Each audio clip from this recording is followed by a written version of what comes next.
Evangelho de João, capítulo de número 11. Quero ler alguns versículos, versículo 1, versículo 2. Depois vamos ler do versículo 39 até o 43. Evangelho de Jesus Cristo, segundo escreveu o apóstolo João, capítulo de número 11, versículo 1, versículo também de número 2.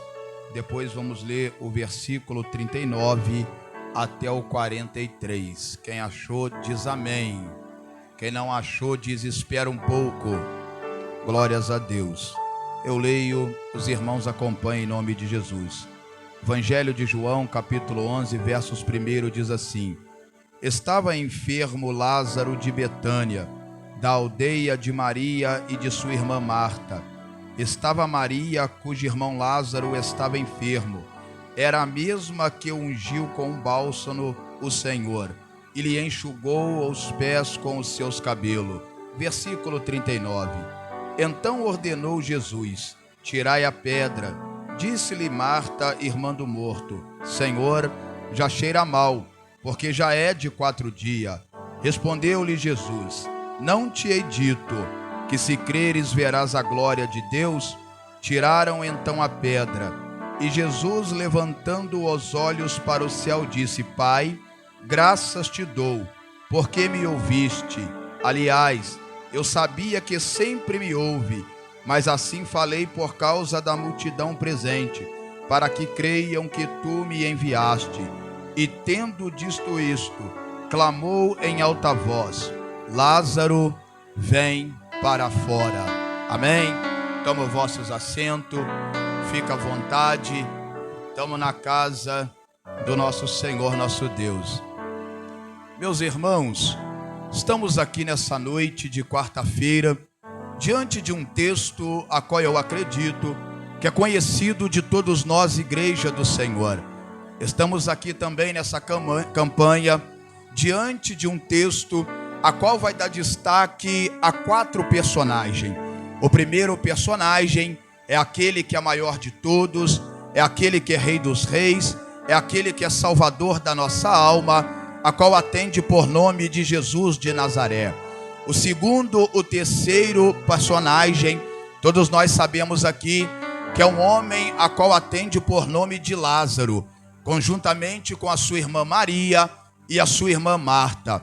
Porém, lendo esse texto com um pouco de atenção, você vai perceber juntamente comigo que esta família aqui era uma família que tinha um carinho muito grande por Jesus. Uma família que tinha um temor, que tinha um respeito, que gostava de servir, de adorar ao nome do Senhor Jesus. Lendo o texto com mais profundidade, você vai perceber juntamente comigo que todas as vezes que Jesus ele ia nesta aldeia chamada Betânia, Jesus ele ia também para abrigar na casa de Marta, Maria e Lázaro.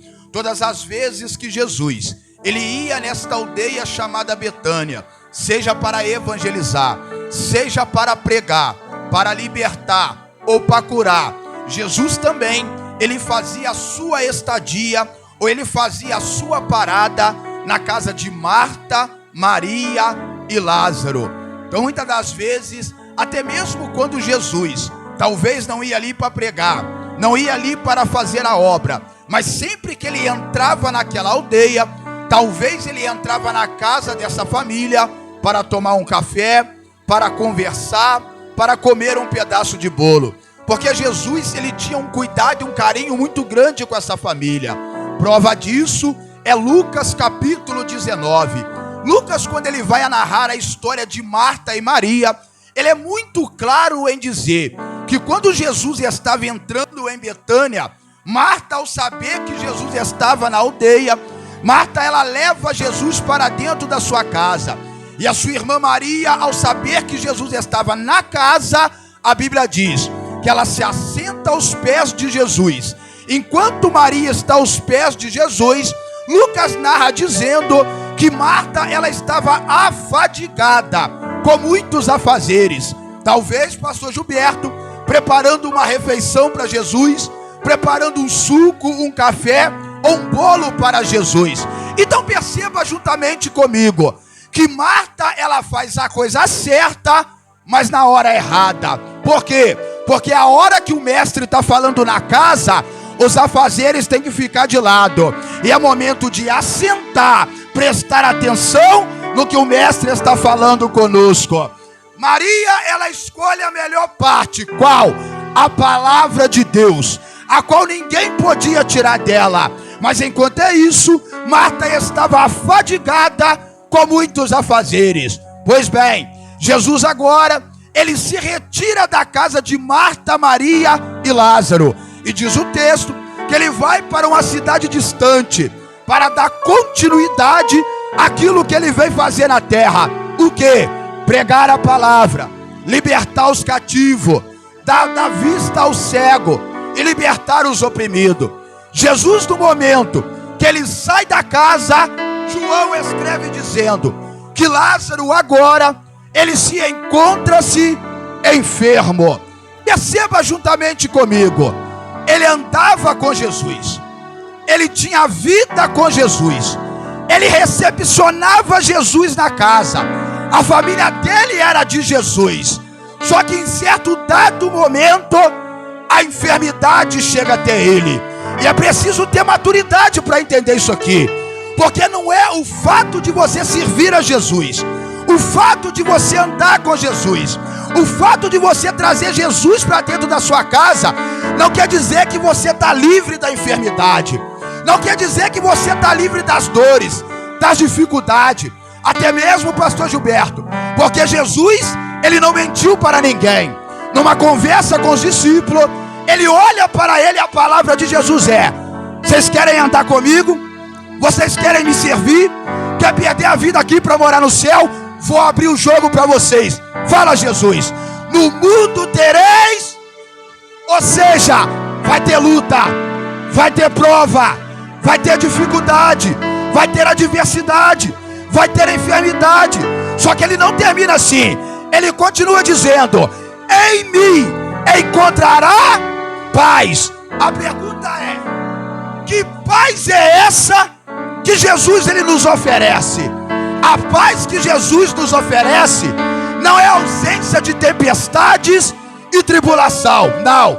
A paz que Jesus nos oferece é em meio à luta, em meio à enfermidade, em meio à perseguição, em meio à porta fechada. Nele, na sua palavra, na sua presença, você encontra a paz que você precisa. Você encontra a resposta que você precisa. Você encontra a resposta daquilo que está te assolando.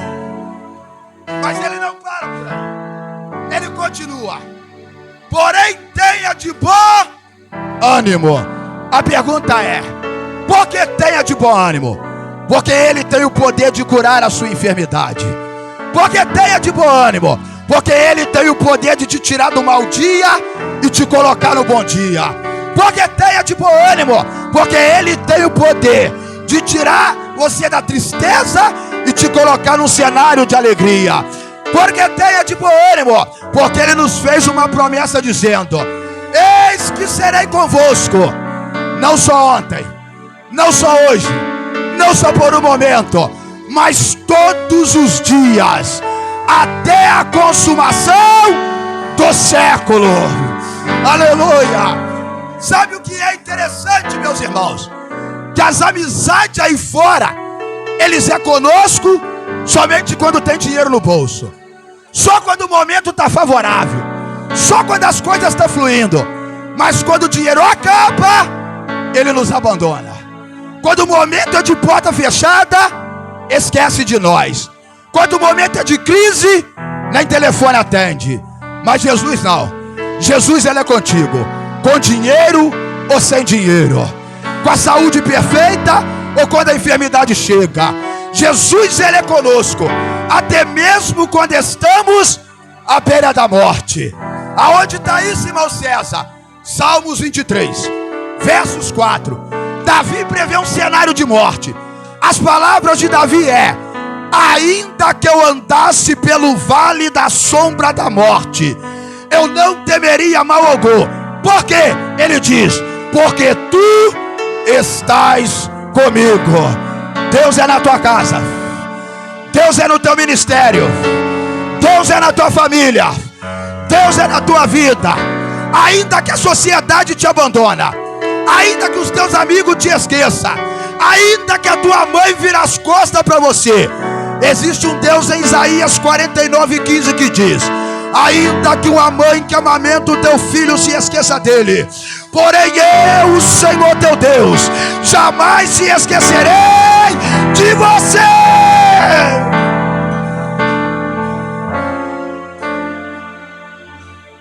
Lázaro está enfermo, mas não está sem a presença.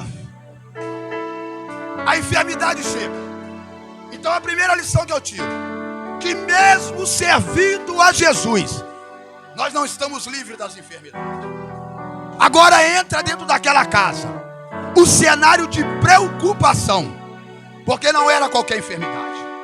A Bíblia diz que era uma enfermidade que o levaria à morte. Há uma preocupação na casa. Agora o que me chama a atenção, pastor Gilberto, é o versículo 2, que João faz questão de dizer: ó, Maria é aquela que ungiu os pés de Jesus com unguento. Presta atenção. Essa mesma Maria que adorou a Jesus em Lucas capítulo 7, numa casa onde tinha banquete, onde tinha festa, onde tinha alegria, onde tinha comida, é a mesma Maria que vai ter que aprender a adorar Jesus numa casa que está acontecendo luto, numa casa que está chegando a enfermidade. A mesma Maria que adorou numa casa que tinha festa, tinha alegria, agora ela vai ter que aprender a adorar a Ele numa casa de luto, numa casa de problema, numa casa de enfermidade. Sabe o que Jesus está querendo dizer? Quem é você quando a enfermidade chega na casa? Quem somos nós quando a porta se fecha, quando a luta chega? Porque nós vivemos uma geração que quando está tudo bem, dá glória a Deus, aleluia. Quando as coisas estão fluindo, é constante na igreja. Mas quando a porta fecha, vou largar Jesus, eu não aguento mais a luta. É Jesus dizendo: quem é você? Quem somos nós quando as portas se fecham? Há uma preocupação na casa. Então agora elas preocupadas, Marta e Maria, manda vir o mensageiro. Quando chega o mensageiro, as palavras dela é: vai até Jesus, fala para ele o quê? Que aquele, ó, não é qualquer um não, tá? Aquele a quem ele tanto ama está enfermo. Isso aqui me chamou a atenção. Por quê? É o texto que está dizendo: aquele a quem ele tanto ama. Peraí, se a Bíblia diz que Lázaro é amigo de Jesus, e João faz questão de destacar que Jesus amava Lázaro, que amor é esse? Que quando a enfermidade chega, ele manda chamar e ele não chega na hora. Porque eu entendo assim: se o pastor Gilberto me ama, se eu sou amigo dele, se eu estou com a enfermidade à beira da morte, mando alguém avisar ele para me socorrer, eu acredito que ele tem que vir na hora. O estado aqui é grave, ele tem que vir na hora. Só que Jesus não pensa como o homem pensa. Os pensamentos de Jesus vai além do pensamento do ser humano. A mente do ser humano é limitada. Jesus, a Bíblia diz que Jesus ele fica mais 2 dias naquele lugar. Eu vou falar algo aqui, não escandaliza não. A intenção de Jesus aqui, pode ler o texto, nunca foi curar Lázaro. Irmãos, olha para o texto. Nunca foi curar Lázaro. O que Jesus queria é que Lázaro morria. Está no texto isso aí, ué. Pode olhar. Mas que amigo é esse, irmão César? Para que viesse cumprir um propósito maior, não só na casa dele, não só na vida dele, mas por toda aquela aldeia que ainda não acreditava em Jesus. O propósito era ele morrer para Jesus chegar lá e ressuscitar. O que é que eu entendo aqui? Que a morte não pode invalidar o propósito de Deus na tua vida. A enfermidade não pode parar o projeto de Deus na tua vida. As dificuldades não pode impedir o agir de Deus na tua casa, no teu ministério, na tua família. O mensageiro dá a resposta. Quando o mensageiro diz assim, ó: aquele a quem tu tanto amas está enfermo. Aí João escreve dizendo assim: e ouvindo isto, disse-lhe: esta enfermidade não é para a morte, mas para que o Filho de Deus viesse ser glorificado nela. Entenda isso aqui. O mensageiro dá a resposta. Aí João escreve: e ele ouvindo. Jesus ouviu o recado, sim ou não? Ele ouviu o recado, mas ele não concordou com aquilo que ele ouviu. Ele diz: essa enfermidade não é para a morte, mas para que o Filho de Deus viesse ser glorificado nela. Qual é a lição que eu aprendo aqui? Nem tudo que você ouve você pode concordar. Tem gente dizendo: a tua casa não tem jeito, a tua família não tem jeito, teu ministério não tem mais sucesso, a tua causa é causa perdida. Você pode ouvir, mas não toma posse dessas palavras. Jesus, ele ouve, mas a resposta dele é: essa enfermidade não é para a morte, mas para que o Filho de Deus viesse ser glorificado nela. Eu entendo outra coisa aqui. Outra lição que eu entendo aqui: o fato de eu servir a Jesus, ou seja, o fato da enfermidade chegar até a mim, o fato de eu servir a Jesus, não impede dele realizar o projeto e o propósito que ele tem na minha vida. Irmão, você precisa entender e ter maturidade para entender isso aqui. A enfermidade chegou, mas quando a enfermidade chega, é Jesus que está dizendo: não é para a morte. De repente a luta chegou na tua casa, a enfermidade chegou na tua casa, os problemas chegou na tua vida.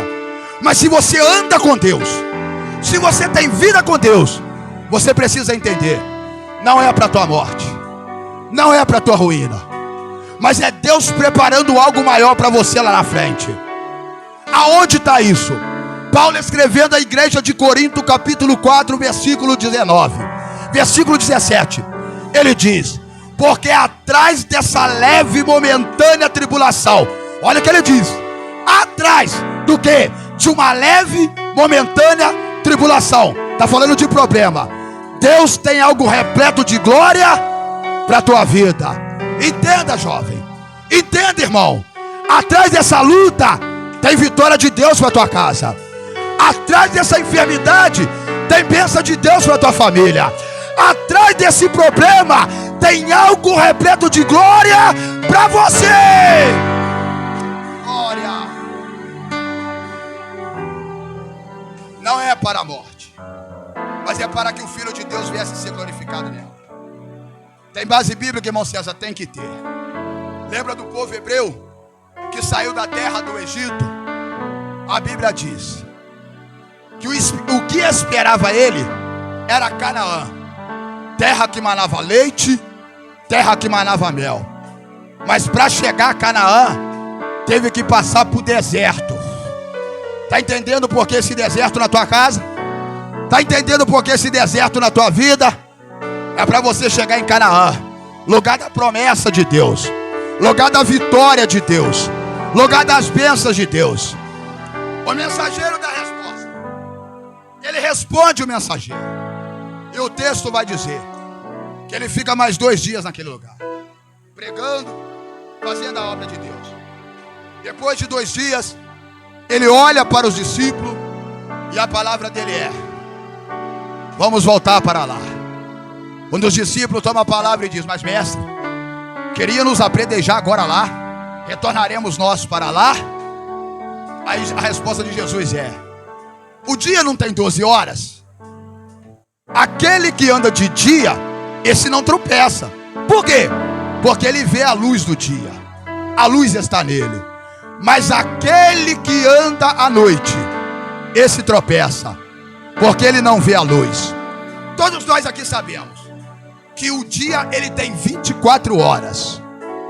Mas quando Jesus fala de 12 horas, Jesus está se referindo a ele.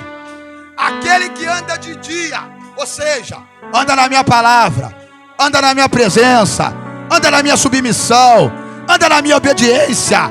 Pode até ter obstáculo, mas esse não tropeça. Por quê? Porque ele vê a luz deste mundo. E a Bíblia diz que Jesus é a luz do mundo. Mas aquele que anda à noite, nas trevas, ou seja, que não anda na palavra, não submete pastor, não quer saber mais de congregar, só anda na desobediência, esse a todo momento está sujeito a tropeçar, porque ele não tem a luz que ilumina para ele passar. Jesus olha, ele diz: ó, vamos lá ressuscitar Lázaro. Eles questionam: Senhor, mas já está morto, o que é que nós vamos fazer lá? Jesus ele volta e diz: não, Lázaro está dormindo. Eles ficam sem entender. Peraí, está morto ou está dormindo? O que Jesus quer dizer é: está morto para o homem lá, mas para mim está dormindo, vamos lá despertar. Eles chegam. Quando eles estão a caminho, Marta, irmã de Lázaro, ela ouve saber. Quando ela ouve saber que Jesus está a caminho, ela corre em direção deles. João escreve dizendo que eles ainda não tinham chegado na aldeia. Ela corre, as palavras dela é essa: se o Senhor tivesse aqui, meu irmão não teria morrido. Em outras palavras, para tomar café o Senhor veio, para bater papo o Senhor veio, mas na hora de curar, aonde estava o Senhor? Jesus olha para ela e diz: Marta, ele vai ressuscitar. Eu já sei disso, ele serviu o Senhor. Eu sei que ele há de ressuscitar na ressurreição do último dia. Jesus olha para ela e diz: eu sou. Quem que o Senhor é? A ressurreição e a vida. Aleluias. Glórias a Deus. Aleluias.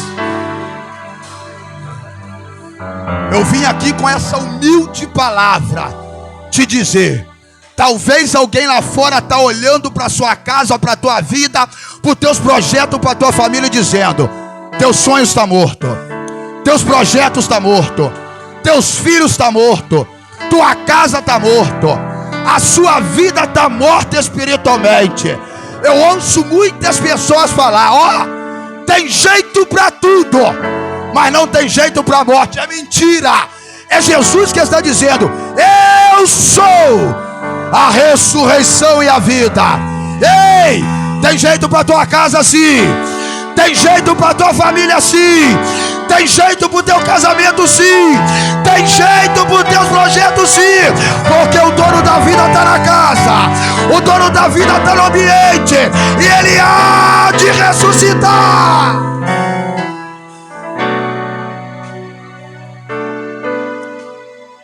E ele diz: todo aquele que crê, ainda que tiver morto, viverá. Crê tu nisso, Marta? Ela crê na palavra. Quando ela crê, ela corre para casa. Faz Maria saber agora. Maria sabendo, a Bíblia diz que ela abandona a casa cheia de convidados, pessoas que estavam ali para consolar ela por causa da perda. Ela larga os convidados em casa, corre em direção a Jesus. João escreve dizendo que os convidados vão atrás dela, dizendo: você vai chorar no sepulcro dele? Ela corre em direção ao mestre. Isso aqui eu acho lindo, porque quando ela chega aonde Jesus está, perceba no texto, ela chega no mesmo ambiente onde Marta chegou. Ela vai falar as mesmas palavras de Marta, mas antes dela liberar a palavra, o texto diz que ela se encurva diante de Jesus. Ela chora aos pés de Jesus. Ela encurvou, sinal de reverência. Ela chorou, sinal de adoração e humilhação. Agora ela olha para ele e diz: se o Senhor tivesse aqui, meu irmão não teria morrido. Jesus se move de uma íntima compaixão, diz a Bíblia. Íntima compaixão, irmão, é se colocar no lugar daquela pessoa. Jesus está sentindo o mesmo sofrimento que Maria. Ele se move de íntima compaixão. Ele se turba de espírito, diz o texto. E diz a Bíblia que ele também chora quando ele ouve as palavras dela. E a atitude dela, as palavras de Jesus foi essa: aonde o puseram? Ou seja, eu vou lá operar um milagre. Isso aqui me chamou a atenção. Por quê? Por que para Marta ele não disse isso? Aonde o puseram? Vamos lá que eu vou operar um milagre. Porque milagre não recebe chegando de qualquer maneira. Não é de qualquer jeito que vai receber milagre de Jesus. Você pode até chegar na presença dele, mas para receber algo dele, não é de qualquer maneira não. Marta, ela chega gritando: se o Senhor estivesse aqui, meu irmão não teria morrido, intimando ele. Mas Maria não. Maria, ela sabia a chave da vitória. Ela sabia. Eu sei como é que... Eu vou questionar ele, mas primeiro eu vou me humilhar diante dele. Eu vou me encurvar, reconhecendo a grandeza dele. Segundo, eu vou chorar um pouco nos pés dele, o choro verdadeiro. Quando eu fizer prestar meu culto a ele, aí sim, Senhor, se o meu irmão tivesse, se o Senhor tivesse aqui, meu irmão não teria morrido. Ninguém recebe milagre de Jesus colocando ele contra a parede. Ninguém recebe vitória da parte de Jesus intimando a ele. Quer receber milagre? Quebra seu eu, quebra seu orgulho, reconhece a grandeza dele, se encurvando diante dele, em oração, chora aos pés dele, que aí eu rasgo a Bíblia, se ele não te conceder a tua vitória, se ele não te conceder o teu milagre. O salmista no Salmo 51, 17, ele diz que um coração aquebrantado e contrito não desprezará, ó Deus. Se chegar em sinal de humilhação, reverência e adorando, tem milagre na tua casa, tem milagre na tua família, tem milagre na tua vida. Aonde o puseram? Ali.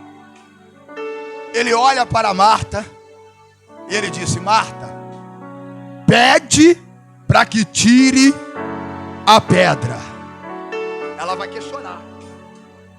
Já faz 4 dias que o homem está morto.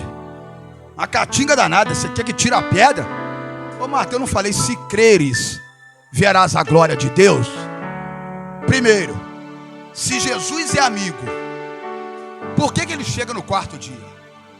Aí você tem que ir na cultura de Israel para poder entender isso aqui. Senão você não entende. Por que ele chega no 4º dia?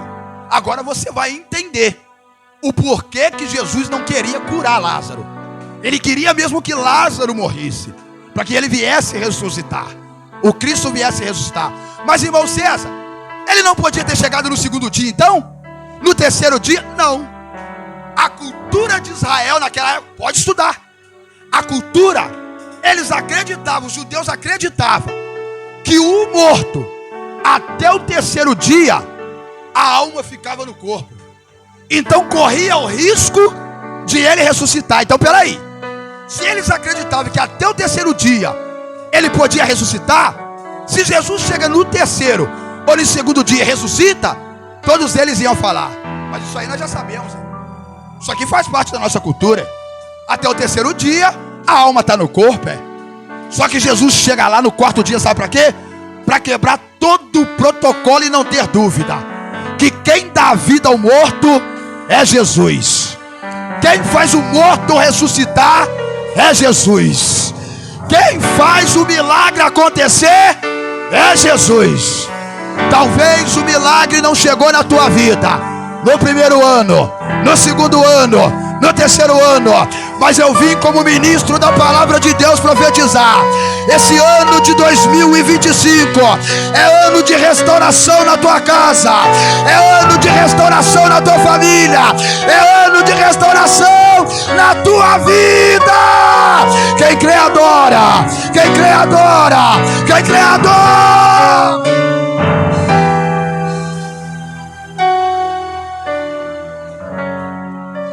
Senhor, já cheira mal, porque já é de 4 dias.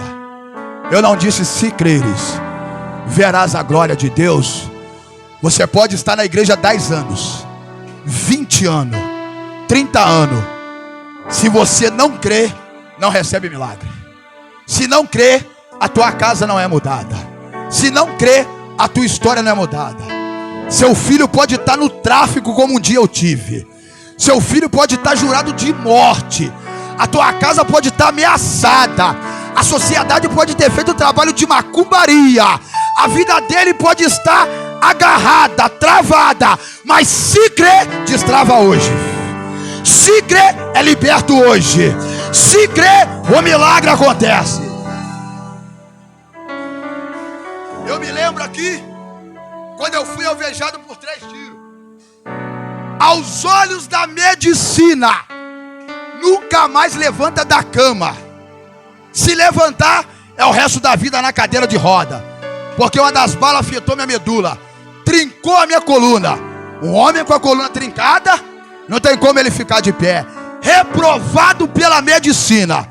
Mas a partir do momento que eu abracei a palavra, que eu criei na palavra, o milagre aconteceu.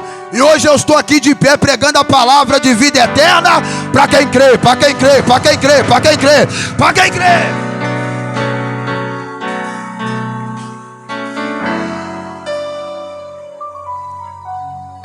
Partindo para o final, vamos entender aqui. Jesus, ele tinha o poder de remover aquela pedra, sim ou não? Claro que sim. Se ele ressuscita o morto, o que é uma pedra para ele? Mas a pergunta é: por que ele pede para que tire a pedra? É simples. Porque o possível é eu e você que tem que fazer, tirar a pedra. Mas o impossível, ressuscitar, aí você deixa na mão dele. Porque tem gente que quer porta de emprego aberto, mas dorme até meio-dia. A porta já está aberta, é só você correr atrás, meu filho. Tem gente que quer uma vida abençoada, próspera, mas quer dormir até 1h. Quer ficar até de madrugada na Netflix. Aí não tem força para acordar cedo e correr atrás dos seus sonhos. Deus, ele prepara o cenário, mas quem tem que ir lá somos nós. O possível, eu faço. Qual era o possível que eu tinha que fazer? Ir na fisioterapia, fazer exercício, me movimentar. Mas quem ia voltar os movimentos de volta era Jesus de Nazaré.